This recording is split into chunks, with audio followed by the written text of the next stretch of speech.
어느 목사님이 카톡으로 전파한 영상을 보았습니다. 인도네시아에서 무슬림 청년 서너 명이 한 기독교인 청년을 때리고 짓밟고 몸에 석유를 붓고 불을 붙여서 그냥 많은 사람들 앞에서 산채로 그냥 불을 붙여서 이렇게 무참하게 살해하는 영상이 담긴 그러한 동영상이었습니다. 저는 그 영상을 보면서 치를 떨 수밖에 없었습니다. 그리고 기도할 수밖에 없었습니다. 정말 무서운 영상입니다. 아마 여러분도 혹시 보셨는지 모르겠습니다. 그걸 다른 분들에게 전파하고 싶어도 그것이 아직도 너무나 그 강한 잔상이 남아가지고 참 전파할 수가 없어요. 충격받을 것 같아요. 너무 많은 충격을 받을 것 같아서 여자분들에게는 더더욱 보여드리질 못하겠습니다. 그 정도로 잔인하고 아주 잔악한 그러한 박해의 모습을 보았습니다. 뿐만 아니라 이슬람 국가라고 하는 IS라고 하는 이 순위파 극단주의자들의 계속적인 테러 소식을 보고 그 인도네시아의 무슬림들이 행하고 있는 그러한 악한 모습을 보면서 정말 하나님을 대적하는 악한 사단의 최후의 발악하는 모습 같다 하는 생각이 듭니다. 얼마나 악한 모습인지 모릅니다. 그냥 제 마음 같아서는 다 쓸어버리고 싶습니다. 제가 얼마나 신사적으로 잘생겼어요. 마음이 착하고 좋아 보입니까? 그래도 너무너무 분노해서 다 쓸어버리고 싶습니다. 우리나라에 들어와 있는 그 무슬림들 다 쫓아내고 싶습니다. 그 정도로 정말 이 분개하게 만드는 그러한 영상을 보았습니다. 우리는 그 속에 정말 악한 사단이 얼마나 강력하게 하나님을 대적하고 있고 하나님의 나라가 확장되어 가고 있는 것을 막기 위해서 최후의 발악하고 있는 모습을 우리는 그 영상을 통해서 볼 수가 있습니다. 그러면서 우리나라에 지금 많은 무슬림들이 들어오고 있고 또 익산에는 어떤 할랄 식품단지가 만들어진다고 그러고 거기에 2만 명의 무슬림들이 와서 근로자들이 일한다고 하고 이런 계획들이 이렇게 신문을 통해서 발표되고 들릴 때에 정말 우리나라의 미래가 걱정되지 않을 수가 없습니다. 우리 성도들이 깨어서 기도해야 될 때이고 정말 깨어 있어야 될 때라고 믿습니다. 지금 사람들은 우리가 볼 때는 얼마나 평화롭습니까? 우리 서울시 얼마나 평화롭습니까? 부유하고 자유를 구가하고 있고 너무나 평화롭게 잘 살고 있습니다. 그러나 우리가 기억해야 될 것은 영적으로는 너무너무 어두운 시기라는 사실이죠. 영적으로는 너무나도 어두운 시기고 암흑 시기고 중세기와 같은 시대가 아닌가. 저는 권위자는 아니지만 제가 볼 때 그렇게 보일 정도입니다. 우리는 자유롭게 하나님을 섬기고 있지만 그러나 더 많은 사람들, 더 수없는 많은 사람들은 하나님을 버리고 하나님을 대적하고 하나님의 진리를 쫓지 아니하고 하나님을 대적하는 문화를 세우고 있습니다. 하나님이 주인이 아니라 자기가 주인된 삶을 살아가고 있습니다. 자기가 최고이고 자기가 주인이고 그리고 자기 마음대로 자기의 소견대로 자기 소견에 옳은 대로 살아가는 사사시대와 같은 그런 시대가 바로 지금의 우리의 영적인 모습이 아닌가 이런 생각이 듭니다. 사람들은 편안함과 자기를 기쁘게 하는 일에만 몰두하면서 진리의 외침에는 귀를 막고 있습니다. 우리가 기억해야 될 것은 하나님은 사랑의 하나님이실 뿐만 아니라 하나님은 은혜의 하나님일 뿐만 아니라 인자하시고 또 오래 참으시는 하나님이실 뿐만 아니라 하나님은 공의의 하나님이시라는 사실입니다. 공의의 하나님, 심판하시는 하나님이란 사실입니다. 이것을 우리는 쉽게 말해서 양손 티어리라고 우리가 그렇게 이름 붙일 수 있습니다. 하나님의 한 손은 사랑의 손입니다. 또 하나님의 한 손은 매를 든 손입니다. 심판하시는 손입니다. 징계하시는 손입니다. 하나님이 보실 때는 극악무도한 이 폭력과 테러로 전 세계의 공분을 사고 있는 이런 IS나 또는 그 사람들뿐만 아니라 돈과 물질의 눈이 어두워서 오직 돈이 최고라고 생각에 빠져서 만몬을 숭배하면서 하나님은 없다, 하나님이 어디냐, 나 건강하고 나 돈 있고 나 그냥 평안하게 살면 그게 다지, 하나님이 어디 있느냐, 이렇게 생각하고 말하면서 살아가는 모든 현대인들, 그들은 IS와 같은 잔악무도한 사람들이나 그렇게 무참하게 죄 없는 사람들을 핍박하는, 단지 그리스도인이라고 하는 이유 하나만으로 핍박하는 그 사람들이나 오늘 그렇게 만몬을 숭배하면서 하나님을 섬기지 아니하고 거부하는 사람들이나, 하나님이 보실 때는 다 모두가 죄인이고 모두가 심판의 대상이라는 사실입니다. 겉으로는 다 훌륭한 사람들입니다. 열심히 공부했고 많은 지위를 얻었고 높은 직위에 올랐고 나름대로 참 만족한 그런 삶을 살아가고 있는 사람들입니다. 평화롭게 살아갑니다. 그러나 영적으로는 하나님을 거부하면서 진리의 외침을 거부하면서 귀를 막고 살아갑니다. 하나님의 관점에서 볼 때는 그냥 모두가 죄인입니다. 죄인이고 심판의 대상입니다. 그런데 오늘 우리가 읽은 이 본문의 말씀은 한마디로 말합니다. 보수는 내 것이라, 복수는 내 것이다, 이렇게 말씀합니다. 그들의 실족할 그때에 갚으리로다. 그들의 환난의 날이 가까우니 당할 그 일이 속히 임하리로다. 굉장히 무서운 말입니다. 사실은 우리는 평화롭게 살고 있습니다. 우리는 육신적으로는 참 평화로운 시대를 살고 있습니다. 저는 생각해 볼 때 저는 참 좋은 시대에 태어났구나.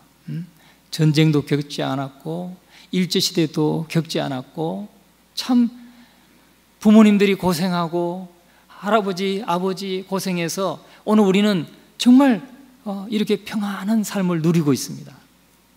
또 20세기도 살고 21세기도 경험하고 가장 발달한 시대를 우리가 살아가고 있습니다. 참 복이 많은 사람이다, 이런 생각을 합니다. 그럼에도 불구하고 영적으로는 너무나 어둡고 너무나 하나님에 대해서 귀를 막고 눈을 가리고 그저 내가 주인 되어서 살아가고자 하는 아주 어두운 시대에 살고 있다는 것을 다시 생각하게 됩니다. 보수는 내 것이라, 그들의 실족할 그때에 갚으리로다. 그들의 환난의 날이 가까우니 당할 그 일이 속히 임하리로다. 하나님의 진노가 죄인을 향한 하나님의 진노가 가까이 와 있다는 겁니다. 사실은 우리 눈에는 잘 보이지 않습니다. 그러나 개인적으로 보면 너무나 쉽게 이해될 수 있는 말입니다. 나라적으로도 우리가 남북이 대치하고 있지만 그런 걸 떠나서 개인적으로 보면 언제 우리가 어떤 위험과 어떤 사고와 건강의 이상으로 우리가 하나님 앞에 서게 될지 모르는 그런 삶을 우리가 살아가고 있다는 말씀입니다. 오늘 우리가 읽은 이 본문의 구절은 믿지 않는 악한 이스라엘 백성에 대한 하나님의 공의로운 심판이 아주 위협적으로 서술되어 있습니다. 이스라엘 백성들은 애굽에 종살이 하던 삶에서 하나님이 그들을 이끌어내셨습니다. 구원해내셨습니다. 하나님의 은혜를 경험했습니다. 하나님의 살아계심을 경험했습니다. 그럼에도 불구하고 그들은 또 광야 생활 가운데서 그저 하나님을 떠나고 이 가나안 땅에 들어와서는 결국은 하나님을 잊어버리고 우상을 섬기면서 하나님의 진노를 쌓았다고 말씀했어요.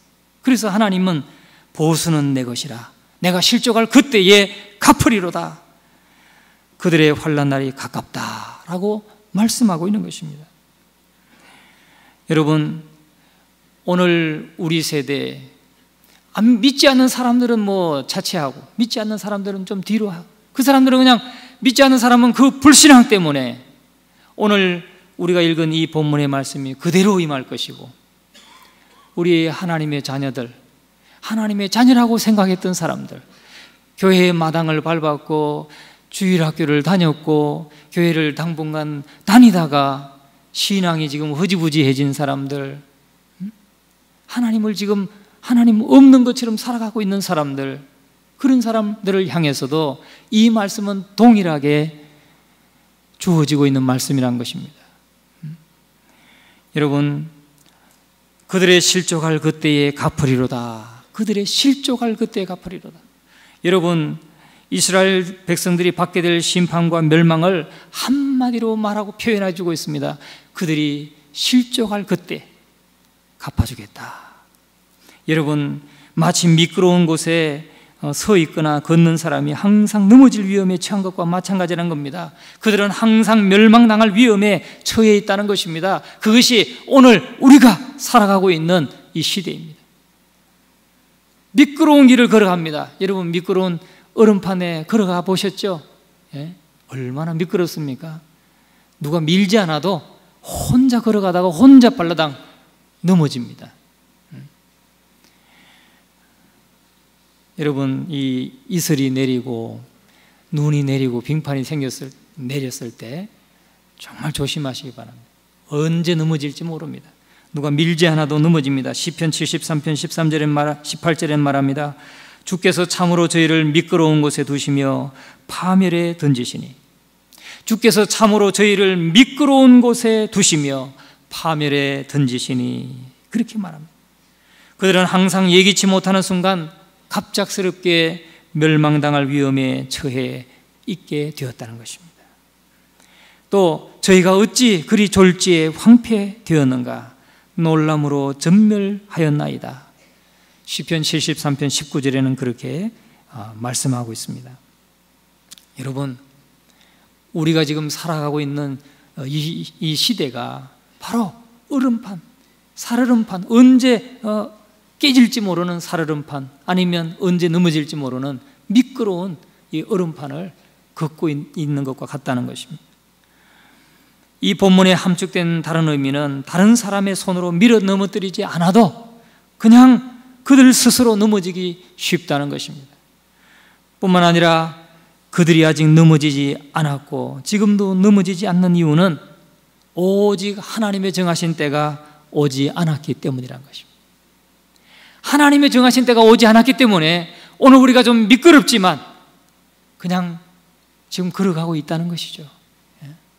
이 시대에 이렇게 우리가 자유롭게 살아가는 것이 하나님의, 오직 하나님의 자비하신 그 오래 참으심, 하나님의 자비하심 때문에, 하나님이 오래 참아주시고 기다려주시는 그 은혜 때문에 오늘 우리가 회개할 수 있는 기회를 얻고 하나님 앞에 나아가서 우리를 다시금 돌이킬 수 있는 기회를 얻고 있다는 것입니다. 악한 사람은 어느 순간이라도 지옥에 떨어질 수 있습니다. 악한 사람, 여러분, 나는 범죄하지 않았고 대한민국의 법을 별로 나는 어긴 것이 없다, 그래서 난 악인이 아니다, 우린 그렇게 생각할 수 있는지 모르겠습니다. 그러나 성경은 우리에게 예수 그리스도를 믿지 않는 것, 그것이 바로 악이라고 말하고 있습니다. 예수 믿지 않는 사람은 악인이란 것입니다. 그 사람이 바로 죄인이라는 것입니다. 자연인을 지칭해서 악인이라 그렇게 말합니다. 거듭나지 못한 사람, 예수 그리스도를 믿어서 예수 그리스도를 개인의 구세주와 주님으로 영접해서 거듭나지 않은 모든 사람, 모든 자연인, 그 사람은 악인이란 것입니다. 또 하나님의 은혜를 체험했으면서도 불구하고 배교하고 하나님을 떠난 사람, 그 사람이 악인이란 것입니다. 이 악인에게는 어느 한순간이라도 지옥에 떨어질 수 있는 그 위기에 지금 항상 있다는 거죠. 하나님께서 붙들어 주시고 오래 참아 주시고 회개할 수 있는 기회를 주시기 때문에 오늘 우리가 이렇게 살아가고 있는 것입니다. 여러분, 오늘 이스라엘이 이스라엘의 죄악이 무엇인지, 왜 하나님께서 그렇게 이스라엘 백성들을 보수하시겠다고 말씀하시고 그들이 실족할 때 당장 갚으시겠다 말씀하시는지 우리가 읽지 않았지만 우리 15절부터 보면은 15절, 우리 32장 15절을 한번 보시기 바랍니다. 15절부터 18절까지 말씀합니다. 하나님의 사랑을 저버리고 배신한 이스라엘 백성들의 그 죄악을 아주 낱낱이 보여주고 있습니다. 15절을 같이 한번 읽어보겠습니다. 그러한데 여스론이 살찜에 발로 찼도다. 내가 살찌고 부대하고 윤택함에 자기를 지으신 하나님을 버리고 자기를 구원하신 반석을 경홀히 여겼도다. 15절만 보았습니다. 여러분, 이스라엘이 살찌고 부대하고 윤택하게 되니까 자기를 지으신 하나님을 버렸다는 것이죠. 또 자기를 구원하신 반석을 경홀히 여기고 가벼이 여기고 업신 여기고 그 말씀에 순종하지 않았다, 그런 말씀입니다.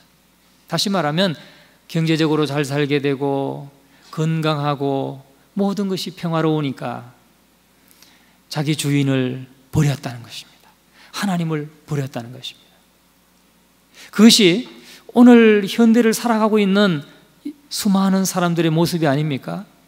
또 하나님의 자녀라고 하면서도 이 경제적인 부유함 때문에 우리의 마음이 너무 느슨해지고 너무 나태해지고 그렇게 되지 않습니까? 우리는 이스라엘 백성들이 왜 하나님께서 그렇게 이스라엘 백성들의 죄악을 심판하시고 보수하시겠다고 말씀하시는가? 하나님을 저들이 부대하고 윤택하고 살찌니까 자기를 지으신 하나님을 버렸다. 하나님을 버린 것, 하나님을 버리고 하나님의 말씀을 경홀히 여기고 하나님을 업신 여기고 하나님 말씀에 순종하지 않는 것, 그것을 하나님이 가장 싫어하신다는 것입니다. 가장 싫어하십니다. 우리가 하나님을 섬기면서 오늘 우리는 이 말씀을 우리 마음에 담아야 될 줄로 믿습니다. 하나님을 정말 나의 하나님으로, 나의 주님으로, 주인으로 모셔야 될 줄로 믿습니다. 혹시나 이 자리에 단 한 분이라도 아직도 여전히 하나님을 버리고 있는 분 계십니까? 하나님을 아직도 주인으로 모셔드리지 않고 있는 분이 계십니까? 그러면 속히 돌이키시기 바랍니다. 속히 돌이키셔서 주님을 영접하시고 예수 그리스도를 주인으로 모시기 바랍니다. 그래야 된다는 것입니다. 두 번째는 16절에 보니까 그들이 다른 신으로 그의 질투를 일으키며 가증한 것으로 그의 진노를 격발하였도다. 다른 신, 우상 섬기는 것을 말합니다. 다른 종교를 갖는 것, 다른 신을 섬기는 것, 그거 하나님께서 하나님의 진노를 격발했다는 겁니다. 17절에 보니까 그들은 하나님께 제사하지 아니하고 마귀에게 하였으니 곧 그들의 알지 못하던 신, 근래에 일어난 새 신, 너희 열조에 두려워하지 않던 것들이로다. 하나님께 제사하지 않고 하나님께 예배하지 아니하고 마귀에게 예배하는 거, 마귀를 섬기는 거, 그것 때문에 하나님이 진노하신다는 겁니다. 또 18절에는 너를 낳은 반석은 내가 상간치 아니하고 너를 내신 하나님은 내가 잊었도다. 너를 낳은 반석, 이것은 이스라엘을 만드시고 세우신 하나님, 즉 부성적인 아버지의 사랑, 부성적인 사랑을 강조하고 있습니다. 그 하나님을 네가 상관치 아니하고, 즉 무관심했다는 거죠. 너를 내신 하나님은 내가 잊었도다. 너를 낳은 해산의 고통으로 이스라엘을 낳으신 하나님, 이 모성적인 사랑을 강조하고 있는 것입니다. 그러니까 그 애굽에 종살이하면서 고통받고 하나님 앞에 늘 울부짖어 부르짖던 그들을 애굽에서 건져 주었는데도 이렇게 하나님이 부성적인 사랑, 모성적인 사랑으로 그들을 낳으셨는데도 불구하고 그 하나님을 잊어버린 것, 하나님이 진노하시는 원인이란 것입니다. 여러분, 우리가 하나님의 은혜를 수없이 많이 받았습니다. 우리가 기억해야 될 것은 우리 자녀들이 하나님의 은혜를 이렇게 받았습니다. 그런데도 하나님 떠나 살고 있습니다. 그런 자녀가 있다면 바로 이 하나님의 진노의 대상이라는 사실을 우리는 기억하고 정말 깨어 기도해야 되지 않는가 하는 것입니다. 오늘 이 세대가 그렇지 않은가 하는 것 다시 한번 우리가 마음에 새기고 돌아봐야 될 줄로 믿습니다. 뿐만 아니라 12절부터 25절의 말씀을 통해서는 이렇게 하나님을 떠나고 하나님을 버리고 우상을 섬기는 그들의 죄를 하나님께서 어떻게 심판하시겠는가, 어떻게 심판할 것인가에 대해서 엄중한 심판을 대해서 예언적으로 노래하고 있습니다. 물론 그 심판은 이 당시에 이 말씀이 쓰여지는 당시에는 이루어지지 않았습니다. 왜냐하면 모세가 이스라엘 백성들의 그러한 하나님을 떠나고 배교하는 그러한 삶을 살게 될 때는 이러한 일이 이루어질 것이다 라고 예언적으로 노래했기 때문에 그렇습니다. 그런데 오늘 우리에게 6가지로 말씀하고 있는데 하나님이 어떻게 심판하시는가? 첫째는 20절을 한번 보세요. 20절 같이 한번 읽어보겠습니다. 여호와의 말씀에 내가 내 얼굴을 숨겨 그들에게 보이지 않게 하고 그들의 종말의 어떠함을 보리니 그들은 심히 패역한 종류여 무신한 자녀이미로다. 여호와의 말씀에 내가 내 얼굴을 숨겨 그들에게 보이지 않게 하고, 하나님의 얼굴을 숨기겠다는 겁니다. 하나님이 얼굴을 보여주지 않겠다는 거예요. 한마디로 말하면 꼴 보기 싫다는 거죠. 야, 너 보기도 싫다. 내 얼굴 너에게 보여주지 않겠다는 거예요. 우리는 하나님 앞에 나가서 예배할 때도 하나님의 얼굴을 봐야 되지 않습니까? 하나님의 영광을 봐야 되지 않습니까? 그 하나님과 교제해야 되지 않습니까?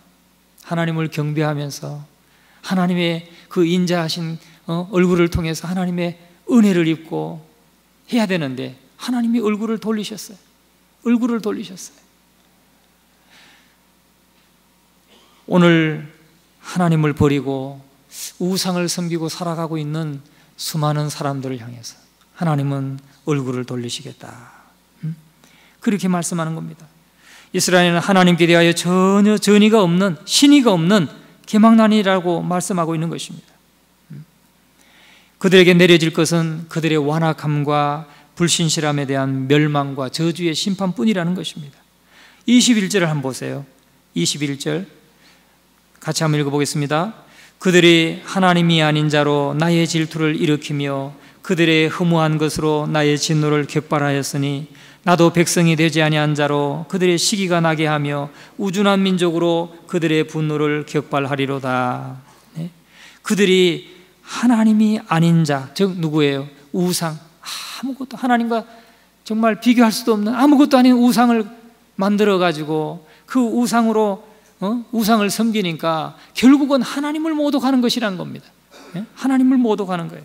그래서 하나님의 진노를 격발하였으니까 하나님께서도 나도 백성이 되지 아니한 자로, 즉 이방인으로 하여금 그들에게 자녀였던 이스라엘에게 부어주셨던 그 사랑과 그 복을 이방인들, 아직 믿지 않고 그냥 영원한 생명을 얻지도 못하는 사람들에게 다 부어주어가지고 이스라엘 백성들로 하여금 배 아프게 하겠다는 겁니다.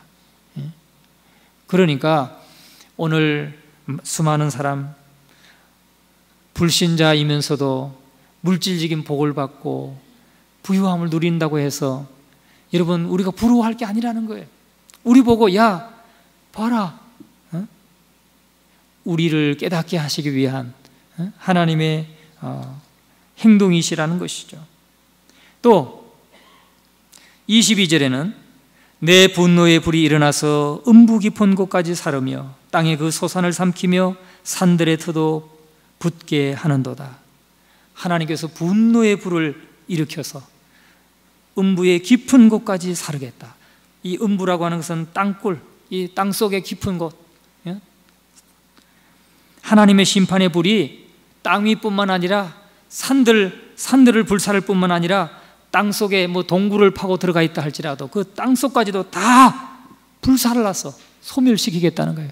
하나님의 그 죄인을 향한 하나님의 진노, 죄를 향한 하나님의 진노의 그 아주 큰 진노를 우리에게 잘 보여주고 있는 것입니다. 하나님의 분노와 격정이 매우 크고 엄청난 심판으로 나타날 것이라는 것을 우리에게 증거해 주고 있는 것입니다. 또 23절에는 이렇게 말씀합니다. 23절 같이 한번 읽어볼까요? 내가 죄악을 그들의 위에 쌓으며 나의 살을 다하여 그들을 쏘리로다. 내가 재앙을 그들의 위에 쌓으며, 재앙을 한 가지만 보내도 우리는 생명이 위태로운데 재앙을 쌓는다는 겁니다. 계속해서 쌓는다는 거예요. 뿐만 아니라 나의 살을 다하여 그들을 쏘리로다. 나의 살, 나의 화살, 나의 화살을, 내게 있는 화살을 다 쏘아가지고 끝까지 범죄한 이스라엘을 진멸하겠다. 그런 말씀입니다. 얼마나 하나님의 진노가 크다는 것을 말씀합니다. 죄에서 돌이키지 아니하고 여전히 하나님을 버리고 그냥 우상을 섬기면서 그저 물질을 섬기면서 돈을 숭배하면서 살아가고 있는 현대인들과 불신자들과 거듭나지 못한 사람들과 또 하나님의 은혜를 살짝 경험하고도 배교하고 떠나간 사람들을 향해서 하나님은 그렇게 하나님의 진노가 크다는 것을 말씀하고 있습니다. 여기서 그들을 쏘리로다 하는 쏜다는 말은 끝내다, 멸망시키다 이런 원어적인 의미를 가지고 있습니다. 여러분, 마치 하나님이 전사처럼 재앙이라는 화살을 쏘는데 이스라엘이 완전히 멸망할 때까지 쏘겠다는 거예요. 결코 거두지 않겠다는 거예요. 아우, 그 재앙을 받는 사람들이 고통스러워하고 힘들어하고 아주 고통스러워한다고 해서 하나님이 거두지 않는다는 거예요. 그냥 진멸되기까지 끝까지 하나님께서 진노하신다 말씀하고 있습니다. 시편 7편 11절에서 13절은 이렇게 말합니다. 하나님은 의로우신 재판장이시며 매일 분노하시는 하나님이시로다. 사람이 회개치 아니하면 저가 그 칼을 가르시며 그 활을 이미 당기어 예비하였도다. 죽일 기계를 또한 예비하시며 그 만든 살은 화전이로다. 하나님은 회개치 아니하는 자에게 칼을 예비하시고 죽일 기계를 예비하고 계시다. 그렇게 말씀하고 있습니다. 이것은 하나님의 극심한 분노가 얼마나 큰가를 우리에게 보여주는 것입니다. 여러분, 24절에는 이렇게 하나님이 쏘시는 화살이 구체적으로 어떤 것인가 보여주는데 기근으로 인한 심한 굶주림, 각종 질병, 전쟁, 또 들짐승의, 또 독충의 재앙, 이런 것들이 다 하나님이 쏘시는 화살이라는 겁니다. 그러니까 오늘 우리가 인생을 살아가면서 우리가 겪게 되는 전쟁과 기근과 또 모든 재난들, 이것이 하나님의 진노의 화살일 수 있다는 것이죠. 화살이란 겁니다. 뿐만 아니라 25절에 보니까 밖으로는 칼에 방 안에서는 놀람에 멸망하리니 청년 남자와 처녀와 젖먹는 아이와 백발 노인까지로다. 그렇게 말씀하고 있습니다. 우리는 정말 이 지금 시대가 영적으로는 어두운 시대라는 사실을 기억하시고 우리 성도들이 먼저 깨어 있어야 될 줄로 믿습니다. 깨어서 기도하고 정말 이렇게 하나님을 저버리고 살아가고 있는 사람들, 여전히 우상을 섬기고 살아가고 있는 사람들, 또 그런 자녀들, 그런 우리 일가 친척들, 그 영혼들을 위해서 우린 날마다 기도해야 될 줄로 믿습니다. 죄인을 향한 하나님의 진노와 심판, 하나님은 충분히 그럴 능력이 있으신 분입니다. 또 그 하나님의 진노를 막을 사람이 없습니다. 2011년 3월에는 일본 후쿠시마 센다이 지역에 쓰나미가 발생했죠. 한 번 발생해서 사망자가 1만 3천 명이 넘었다고 말합니다. 하나님이 바다의 경계를 제한하지 않으시면 언제든지 그러한 재난은 우리에게 닥쳐올 수 있다는 것을 말씀하고 있습니다. 그런데 이 하나님의 진노의 재난, 우리가 노력한다고 되는 것이 아닙니다. 우리가 언제든지 하나님 앞에 정말 바로 설 준비, 예수 그리스도를 영접하고 거듭나고 하나님의 자녀되는 이 무엇보다도 우리가 가장 먼저 준비해야 될 것은 하나님의 자녀되는 것, 하나님 버렸던 하나님을 다시금 그 하나님을 모셔드리는 것, 이 하나님의 진노를 잠잠케 하는 것이 오늘 우리가 해야 될 일이라고 믿습니다. 아마 지옥에 간 사람들은 말할 것입니다. 자기들은 지옥에 올 줄 난 몰랐다고, 난 몰랐다고 말했을 것입니다. 나는 죽음이 그때 그런 방식으로 내게 오리라고 나는 예상하지 못했다고, 죽음이 도적같이 임했다고 아마 그렇게 말할 것입니다. 준비할 수 있는 시간은 우리가 살아있는 시간밖에 없습니다. 우리가 살아있는 시간, 또 이렇게 우리가 하나님 앞에서 하나님의 뜻을 찾고 예배하는 이 시간, 다시금 우리의 영혼을 경성하고 깨워서 정말 우리가 영적으로 준비해야 될 줄로 믿습니다. 오늘 우리가 이렇게 평안하게 하나님을 섬기면서 살아갈 수 있는 것은 하나님의 전적인 하나님의 은혜요, 하나님의 오래 참으시는 하나님의 사랑의 은혜의 덕분이라고 믿습니다. 2014년 5월 2일에는 아프가니스탄에 산사태가 일어났습니다. 바다크샨주 아르고라고 하는 곳에서 이슬람 사람들이 이슬람 예배를 참석하기 위해서 그들이 사원에 모였을 때 산사태가 일어났습니다. 순식간에 일어났기 때문에 주민들은 피할 새도 없었습니다. 산사태로 약 2,100명이 그대로 산사태에 매몰됐습니다. 그런데 정부는 단 하루 만에 모든 생존자 수색 활동과 구조 작업을 다 포기하고 그냥 집단 무덤으로 선포했습니다. 아예 시신들을 발굴도 하지 않았습니다. 여러분, 피조물을 잡고 있는 하나님의 주권적인 손이 아니라면 세상은 벌써 저와 여러분을 그렇게 그냥 토해냈을 것입니다. 오늘 우리에게 한없이 언제까지나 오랫동안 참으실 것 같은 하나님, 그 하나님도 이제 심판하신 날이 있고 그 공의의 하나님은 심판하실 날을 작정하고 있고 그 날이 가깝다고 우리에게 말씀하고 있습니다. 오늘 저와 여러분 늘 깨어서 정말 준비하고 또 우리 주변에 많은 믿지 않는 사람들 주님 앞에 인도하는 저와 여러분들 사명 감당하는 우리 모두가 되시기를 주님의 이름으로 축원합니다.